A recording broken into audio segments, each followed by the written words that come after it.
Donc aujourd'hui, on a vu le cadre, donc la partie haute du corps. On a vu la hauteur des bras. En West Coast Swim, on a les bras plutôt là, à hauteur du niveau de la taille. On a vu la largeur du cadre, c'est la hauteur des oursins sous les aisselles, donc on laisse un peu d'air, d'accord, jamais collé contre le corps. L'engagement au niveau des dorsaux aussi important. Pour ça, on sort le plexus et du coup, ça permet d'engager au niveau des dorsaux. Ok. La distance ici, les bras doivent être plutôt chamallows et l'idée c'est de garder toujours son épaule avec soi, peu importe l'intensité de la connexion, pour éviter de casser son cadre. Okay, et mes limites ici, je fais ça, je ne peux pas aller plus loin que ça en West Coast Swing, pareil pour le haut ici. Je peux, vu que mes bras sont chamallows, passer ici, parce que j'ai toujours mon épaule avec moi. Okay.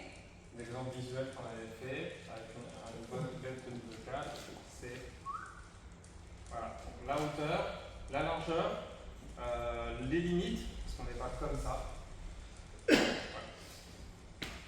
Ensuite, oui, bonne chose. C'est pas grave, on va parler du pitch. Oui, du pitch, c'est ça. Donc le pitch, on a dit qu'on partait des hanches jusqu'aux épaules, donc c'est le tronc. Et le tronc, il n'est jamais, si on trace une ligne verticale, complètement droit ou encore pire, en arrière. Jamais. C'est plutôt vers l'avant. Donc si on trace la ligne verticale, je suis plutôt pitché vers l'avant. En fait, au niveau de l'ancrage, on va plutôt aller chercher la hanche derrière et du coup mon pitch est un petit peu vers l'avant. Ça du coup sur la connexion de tension, sur la compression encore plus, je pitch un petit peu vers l'avant toujours et ça me permet d'être très stable et bien connecté avec mon leader. Pas de mouvement aussi oui d'épaule comme ça parasite pour pouvoir communiquer, avoir suffisamment de connexion. Et du coup, ça nous amène du coup de la subtilité au niveau des différentes couches. On a le push 1, 2 où il attend sur place. 5, il avance à 6.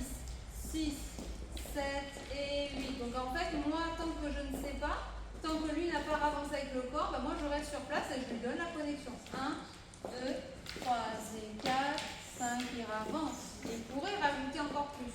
Ok? Ça c'est le premier push et l'autre, ici, c'est pareil, je suis en compression. 3 et 4, il va décider de s'effacer sur le 5 et 6.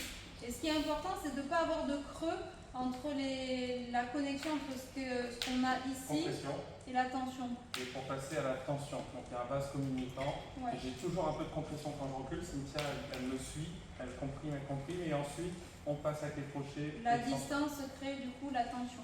Voilà. Donc là, on remonte les couches. Donc celui sur place, 1, 2, 3 et 4, 5, 6, 7 et 8. 1, 2, 3 et 4, 5, 6 et 2, 5. Yes.